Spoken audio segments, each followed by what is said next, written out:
Hello fellas. Welcome back to Top 5 Choices. This is Haley from Top 5 Choices, and I hope you all are doing good. In today's video, I am going to do a detailed review and pick the top 5 best touchscreen laptops, 2022. After doing proper researches, we came to the conclusion that meets the best in terms of overall. Kindly leave a like if you find this helpful, and I'd appreciate if you subscribe to my channel and turn on post notifications if you haven't. We will be also providing affiliates link to purchase from Amazon. Kindly use it for best offers and purchase from anywhere in the world. We'll be back with more videos. The HP Spectre X360 14 arrives with a brushed metal design that's available in several color combinations. The 360-degree hinge, which allows the screen to flip back completely, turning the HP Spectre X360 into a tablet-like device, feels solid and reliable. The right-hand side is engraved with the word Spectre, a nice touch that further cements the HP Spectre X360's overall premium feel. In terms of connections, you get an audio in jack and full-size USB port on the right. The inclusion of a full-size USB port is a nice touch for such a thin and light laptop, plus 2 USB-C ports, a microSD port and a physical webcam kill switch on the left. The latter allows you to turn off the webcam when it isn't in use. It's a great feature for people concerned about their privacy. It's definitely a big selling point, and that, along with the full-size USB port and microSD slot, show that it is possible for a thin and light laptop to incorporate multiple connections without compromising design.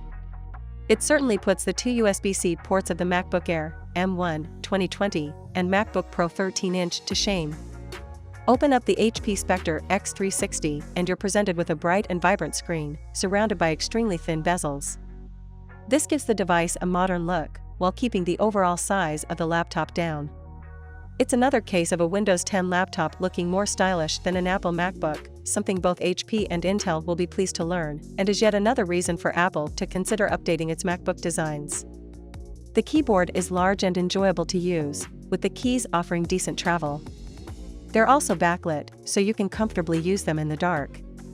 The touchpad is nice and responsive. It's wider than you'd expect on a 13-inch laptop, providing a bit more room to move your fingers. There's also a fingerprint scanner to the right of the touchpad for logging into Windows 10. Similar to HP's provision of ports, the company has found a way of cramming a large keyboard and trackpad into a small body.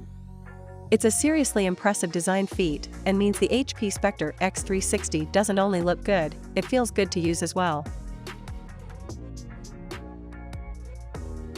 The Surface Pro 8, luckily, brings some much-needed design improvements to the table. The easiest one to notice is the new graphite color, which simply looks incredible. While it seems like Microsoft has been focusing on lighter shades for its devices in recent years, the darker colors with this year's lineup look incredible. The chassis is also refined, with more rounded edges, that seem much more comfortable to hold for long periods of time, rather than the flat sides with sharper corners. Bezels are also smaller than ever, and this is that final thing that makes the Surface Pro 8 look like an all-new device, rather than a relic from the early 2010s. It makes the screen look so much bigger, and makes the device look more premium than ever, which is good, because it's also more expensive than ever. The smaller bezels do more than just look good, though. They allow for an 11% larger display. The Surface Pro 8 now has a 13-inch PixelSense display with a resolution of 2880 by 1920. That's right in the middle of 1440p and 4K, but for a 13-inch display, it's absolutely gorgeous. What makes this display even better is that along with the bigger size, it also has a 120Hz refresh rate.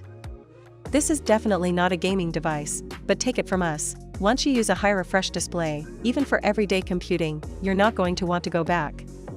The display is configured to 60Hz out of the box, mainly in the interest of boosting battery life, but you can enable it at any time by going into your display settings.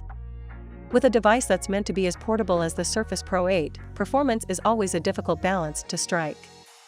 You want it to be fast, but you don't want to push it so hard that battery life goes down the toilet and it becomes too hot to handle. Microsoft has apparently put a lot of effort into re-engineering the internals of the Surface Pro 8, and it allowed the company to configure the processor with a higher TDP than past versions of the tablet, boosting it to 23W instead of the 15W of the Surface Pro 7's processor. That's not going to be a night and day difference, but combine that with just how much faster Tiger Lake, compared to the low-power Ice Lake chips in the last laptop, and Microsoft is claiming up to a 2x performance increase. The biggest shortcomings of the Lenovo IDEAPAD DUET Chromebook come in its design. The magnetized kickstand cover and keyboard felt firmly secured to the tablet as we tested it, but we still found ourselves pulling the keyboard free without meaning to or pushing the entire back cover off while trying to extend the kickstand. These aren't earth-shattering failures, and fixing it is as simple as slapping the cover or keyboard back on, but it happened often enough that we can see some people getting frustrated with it. Unfortunately, the biggest problem with the Lenovo IDEAPAD DUET Chromebook will be a deal-breaker for some people: the restrictive size of its keyboard and, to a lesser extent, the responsiveness of the trackpad. By laptop trackpads' already low standards, the Lenovo IDEAPAD DUET Chromebooks can be sluggish and even lifeless at times. As for the keyboard, the keys are packed in very tight. Given the limited real estate it is working with, the keyboard and trackpad also don't have the same degree of tactile feedback that a lot of other laptops have. That means that touch sensing your way as you type can leave you all over the place for a while as you acclimate yourself to the key spacing. Meanwhile, tapping an unresponsive trackpad will quickly become frustrating for some people since there's no feedback to tell if a click is even physically registering. The vast majority of the time, the trackpad responds just fine, but when it doesn't, we have no real sense as to why. A much bigger issue is accessibility. The laptop studio's top half is only a little bit thicker than a normal laptop lid, but otherwise is completely normal when using it as a typical laptop. The main hinge is stiff and doesn't wobble, a common problem with Microsoft's older Surface Book design, but you can still open it with one finger easily. The magnesium and aluminum chassis is sturdy and well made, with nary a flex to be found. The laptop studio's design is also sturdier feeling and more stable than the typical convertible laptop with a 360-degree hinge. It has options for more powerful components than you typically find in a convertible laptop or Microsoft's own thin and light Surface Pro 8, as well. The screen is a 14.4-inch touch display, with 2400 by 1600 pixels and a 120 Hz refresh rate. It's bright and color accurate, just like other Surface displays, and it's large enough to comfortably split the screen between multiple windows using Windows 11's new Snap layouts. The 120 Hz refresh rate provides much smoother scrolling with the cursor, better touch interactions, and reduced latency with pen input. The Surface Signature 3:2 aspect ratio makes working with documents and browsing websites more comfortable, but it also gives the laptop studio a footprint that's almost as big as a 15-inch laptop. At over 4 pounds and 0.7 inches thick, this isn't exactly an ultra-portable laptop, but it's not a huge chore to lug around either. Pulling the screen forward is a bit awkward. You have to reach up and bend the top half backward until the magnets holding the bottom half in place release, and then you can bring it closer to you. You can then park it halfway across the deck, tenting it above the keyboard, but still providing access to the trackpad. Magnets in the deck grab the edge of the screen to lock it in place. I struggled to find a good use case for this mode other than watching movies on an airplane tray table or poking around on the touchscreen, as the angle of the display is still too vertical to comfortably write on it with a pen. From the tent position, you can then lift the screen up and flatten it down entirely, turning the computer into an awkward and heavy tablet. The Dell XPS 13 looks sleek and modern, but there are some polarizing aspects to the design. On the plus side, the XPS 13 is quite attractive with its CNC machined aluminum and glass body, and it weighs only 2.7 pounds with a svelte footprint of 11.6 by 7.8 by 0.6 inches. You can take your pick from two finishes, kind of like two flavors of the Star Wars Force. There's light, platinum, and dark, graphite, and both versions use a clean tone-on-tone design to minimize distractions. The touchpad is so seamless, though, that you can't see where it starts and ends. It's integrated into the palm rest and provides haptic responses to touch.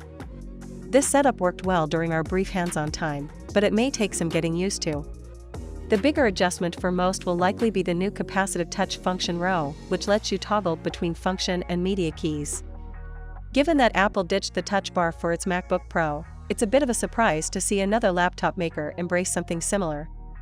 But the good news is that the keys never change their position based on what you're doing, they're always the same. Touch typists should enjoy using the Dell XPS 13 Plus. It features a zero lattice keyboard with larger keycaps, and Dell says there's a deeper dish, 0.3mm, supporting the layout. During my hands-on time, I didn't mind the lack of space between the keys, and typing was fairly comfortable overall with a good amount of travel. I wish the down and up arrows were larger, but generally speaking, the XPS 13 Plus typing experience is satisfying. The Dell XPS 13 Plus continues to feature a 4-sided Infinity Edge 13.4-inch display, but this time around Dell says that it reduced the number of layers to improve clarity and reduce weight. In person, the Dell XPS Premium's OLED display looked bright and vibrant, but there's a wide range of options.